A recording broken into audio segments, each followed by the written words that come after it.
Karena di saat hari kiamat seluruh makhluk Allah subhanahu wa ta'ala, seluruh manusia, bahkan bangsa jin, semuanya berdiri habis dibangkit oleh Allah subhanahu wa ta'ala. Semuanya berdiri di hadapan Allah menunggu hisab dimulai lebih dari 50.000 tahun. Bisa enggak terbayang berdiri berapa lama? 50.000 tahun. Dan semuanya keadaan laki dan perempuan sebagaimana baru dilahirkan. Bisa enggak Bapak Ibu terbayang? Sekarang mohon maaf, ibu-ibu yang begitu berjilbab, pakaiannya yang rapi dan sopan, Masya Allah, tertib, bersih, make up, cerah mukanya, bisa menarik perhatian. Betul nggak? Bagaimana di hari kiamat? Semuanya di satu tempat, disamakan, laki sama perempuan campur, dan semuanya dalam keadaan sebagaimana baru dilahirkan, tidak berpakaian apa-apa. Ketika Rasul menceritakan kepada Siti Aisyah pun kaget. Ya Rasulullah, laki dan perempuan sama-sama. Kefikiran Siti Aisyah kemana? Malu dilihat oleh orang. Apa kata Rasulullah SAW? Wahai Aisyah, di saat itu kesibukan manusia pandang kepada Allah subhanahu wa ta'ala, menunggu hisab lebih daripada kefikiran yang lain. Bisa enggak terbayang? Saya yakin tidak bisa terbayang. Mohon maaf, apapun kesibukannya, biarpun dahsyat yang menarik perhatian, tetap ada kesempatan masih cuci mata. Betul enggak?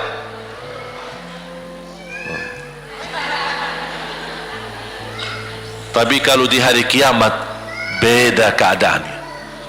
Apapun yang saya jelasin tidak akan mungkin Bapak Ibu bisa bayangkan, karena itu bukan dahsyat lagi, tapi di luar batas kemampuan kita. Makanya Siti Aisyah sebagai manusia wajar kalau terkejut. Ya Rasulullah, kami dan laki-laki sama-sama. Rasul maklumi fikiran Siti Aisyah sebagaimana memaklumi fikiran kita yang sama. Tapi ternyata kalau di sana beda. Makanya di saat itu belum lagi matahari didekatkan. Disebut dalam hadis mil, 1 mil. Di dalam satu hadis 1 mil adalah, kalau untuk dalam mata itu kan berapa ukurannya? Berapa senti ya? Sangat kecil. Betul? Kalau dalam bahasa Arab itu namanya mil. Berarti ukuran nanti di hari kiamat kita berdiri 50.000 tahun dan mataharinya dekat seperti ini. Di riwayat mil bukan yang itu maksud, tapi adalah ukuran perjalanan 1 mil. Kira-kira 1 mil cukup jauh? Sama, kurang lebih berapa kilo? 1,5 kilo? Ya, kurang lebih 1,5 kilo. Sekarang jutaan kilometer kita merasa panas. Sudah ada AC, sudah ada kipas, sudah ada ujang, sudah ada ini, tapi merasa begitu panasnya. Itu jutaan kilometer. Bagaimana kalau 1,5 kilo? Makanya Rasul menggambarkan nanti di hari kiamat, yang biasa di dunia kalau kita keringat dari atas ke, kalau di hari kiamat terbalik, keringat kita dari bawah ke atas. Ini tergantung dosa kita. Kata Rasulullah, ada yang keringatnya sampai ke mata kaki, ada yang sampai ke lutut, ada yang sampai ke paha, ada yang sampai ke perutnya, ada yang sampai ke dadahnya, ada yang sampai ke lehernya, bahkan ada yang sampai merasa sudah sesak nafas, ingin melamatkan diri supaya tidak tenggelam di dalam keringatnya sendiri. Dalam keadaan itu 50.000 tahun. Di situ manusia sudah merasa gelisah, sudah cukup merasa tersiksa. Semua larinya, penolong siapa yang bisa menolong kita? Kita minta tolong kepada siapa yang bisa menyampaikan hajat kita kepada Allah supaya mulai hisab? Karena sudah kita tidak kuat lagi. Semuanya larinya kepada Nabi, Nabi Adam, Nabi Ibrahim, Nabi Nuh, Nabi Musa, Nabi Isa. Semuanya jawab yang sama, nafsi nafsi, Allahumma sallim sallim. Ya Allah, selamatkan diriku sendiri. Tak ada yang urus anak, isteri, suami, keluarga, apalagi manusia lain. Sama keluarganya saja dia lari. Tak ada, nafsi nafsi, diri sendiri. Ya Allah, selamatkan diri sendiri. Ya Allah, selamatkan diri sendiri. Ya Allah, selamatkan. Nabi Adam jawab begitu. Suruh, barangkali Nabi Nuh bisa bantu kalian. Datang kepada Nabi Nuh, nafsi nafsi, Allahumma sallim sallim. Datang kepada Nabi Musa, nafsi nafsi, Allahumma sallim sallim. Datang ke Nabi Isa, nafsi nafsi, Allahumma sallim sallim. Sampai terakhir Nabi Isa berkata, ada satu, saya rasa dan yakin dialah yang bisa memberi bantuan. Dia tunjukkan, itu dia, namanya Muhammad sallallahu alaihi wasallam. Bayangkan, semua manusia ini aja sekarang yang masih hidup berapa miliar, kita tidak bisa dihitung berapa jumlah penduduk bumi. Bayangkan dengan umat terdahulu, semua dikumpulkan dan semua menarah satu arah kepada Nabi Muhammad, minta tolong. Ya Rasulullah, ya Muhammad, ya Habiballah, tolong syafaatkan. Barangkali dengan bantuanmu, doamu, syafaatmu, bisa ini mulai dihisab supaya terselesai siksa yang kita hadapi. Begitu mereka datang, apa jawab Rasulullah SAW? Allahumma sallim sallim, ummati ummati. Ya Allah, selamatkan umatku umatku. Fikirannya umatnya, bukan istrinya, bukan anaknya, bukan orang tuanya, bukan siap, umatnya. Umatnya dia fikirkan. Kemudian dia sujud di hadapan Allah Subhanahu wa ta'ala. Kata Rasulullah, di saat itu aku bersujud, Allah gerakkan lidahku untuk memuji Allah dengan kata-kata pujian yang tidak pernah makhluk pun sebelumnya sebutkan pujian itu. Artinya pujian yang Allah anugerahkan untuk Nabi Muhammad, sebelumnya tidak ada satu makhluk pun yang bisa mengucapkan, hanya Nabi Muhammad, dan hanya di saat dia sujud di hadapan Allah di hari kiamat. Allah biarkan beberapa lama, habis itu Allah berkata, ya Muhammad, irfa' ra'sak wasal tu'ta washfa' tushaffa'. Ya Muhammad, angkatlah kepalamu dan silahkan minta apapun, aku berikan. Silahkan beri syafaat kepada siapapun, aku terima syafaatmu. Langsung dia berkata, ya Allah, kasihan manusia, mohon segera dihisab. Baru mulai dihisab, turun kitab-kitab. Ada yang mengambil kitabnya dengan tangan yang kanan, itulah bahagia. Ada yang mengambil kitabnya dengan tangan kiri.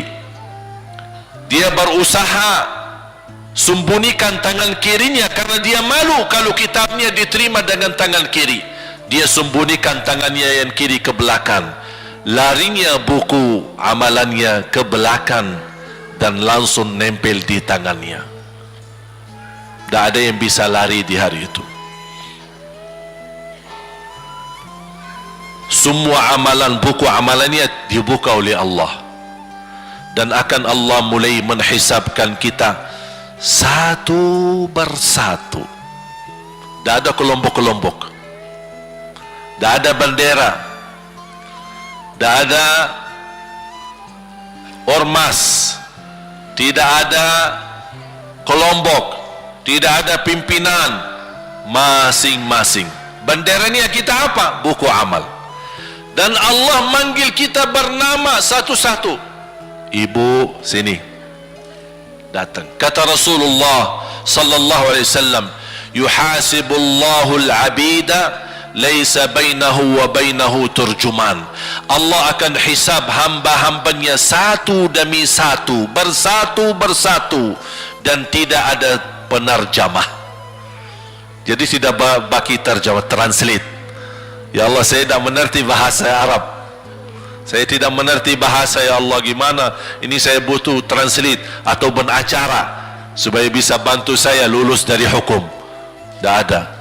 Yang hakim Allah, keputusannya Allah, yang menentukan Allah, mahkamah yang dikuasai Allah, hamba di hadapan Allah, saksi semua, tangan saksi, mata saksi, lidah saksi, kaki saksi, buku amal saksi, malaikat saksi.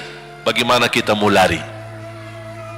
Ditanya oleh Allah, hei hambaku, ingat enggak di malam itu, di tempat itu, kamu berlakukan dosa itu? Seorang hamba yang masih memiliki iman, dia merasa dan ingat, dan dia merasa malu, dia tunduk kepalanya. Kata Allah, malu ya, malu. Tunduk, ya malu ya Allah, malu, malu. Dan subhanallah, tanda rahmat Allah, ketika Allah bertanya dengan kita, tak ada orang lain yang bisa lihat. Supaya apa? Supaya hisab kita di antara kita sama Allah tidak terbocor kepada orang lain, supaya tidak malu sama orang lain. Allahu Akbar. Habis kita sudah raku diri, ya Allah, saya ingat dan saya rasa salah dan saya malu. Apa kata Allah? Waktu itu kamu lakukan dosa itu, aku tutupi, aku tutupi. Tak ada yang tahu. Kita lakukan dosa ini udah sekian tahun, ada yang tahu enggak? Tak ada yang tahu. Karena kita lakukan di saat sembunyi.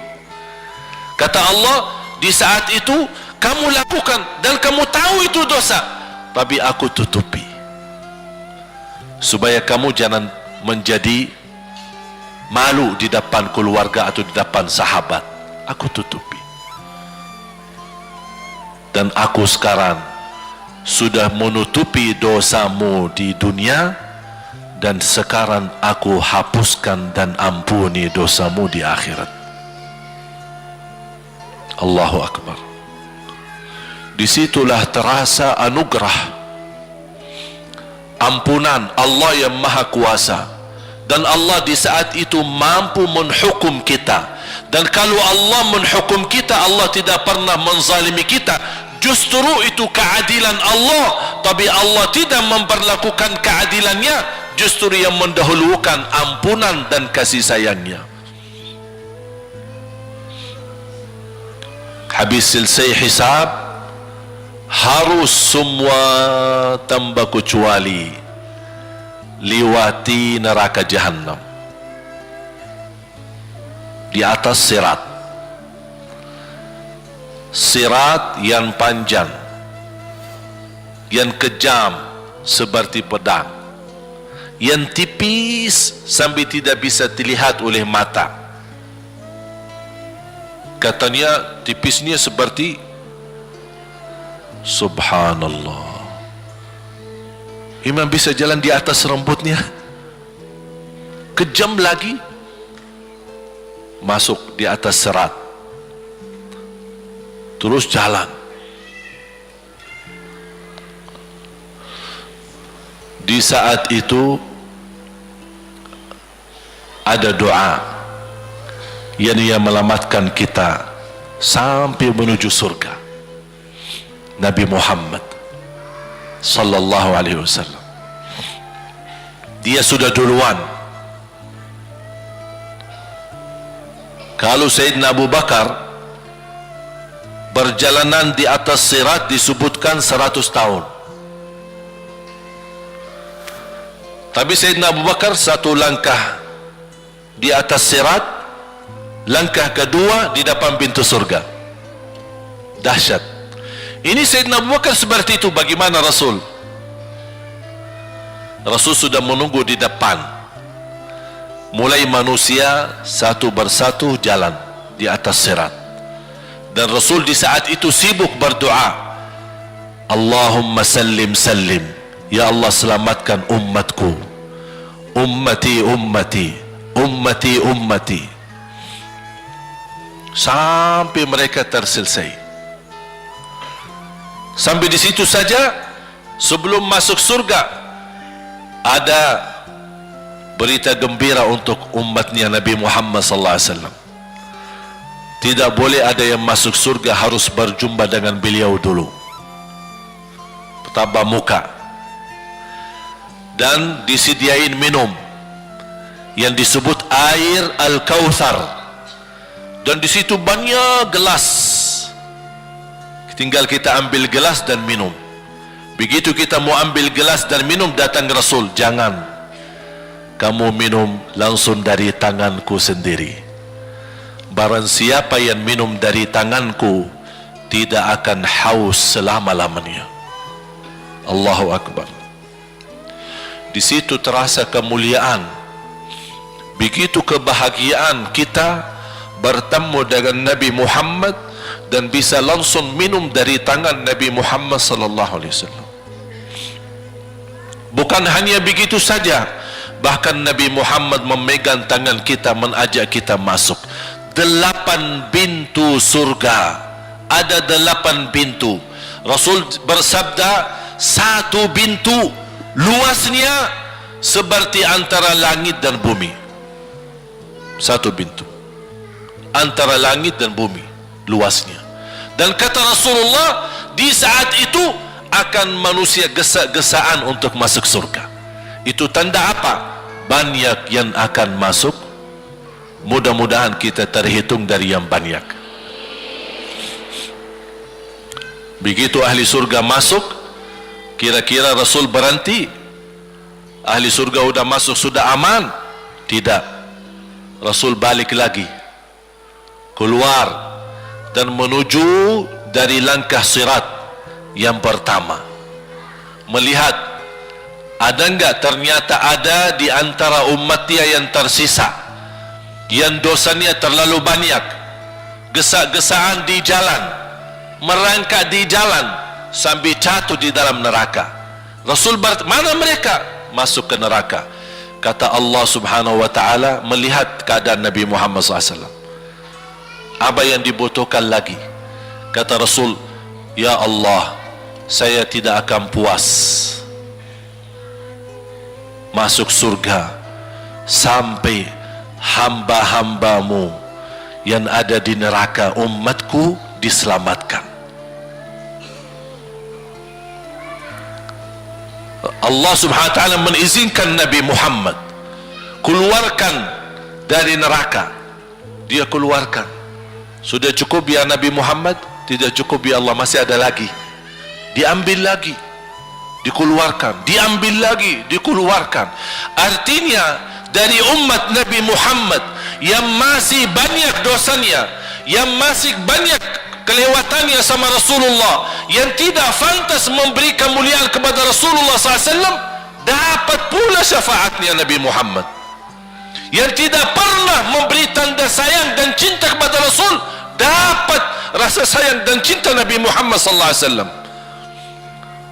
Sambil kata malaikat Jibril, demi Allah saya melihat Nabi Muhammad mengambil manusia dari neraka Jahannam, diselamatkan dari siksa dan membawa mereka ke surga. Kata malaikat Jibril, sambil aku kira tidak ada lagi yang tersisa di neraka Jahannam, saking banyaknya yang dikeluarkan oleh Rasul.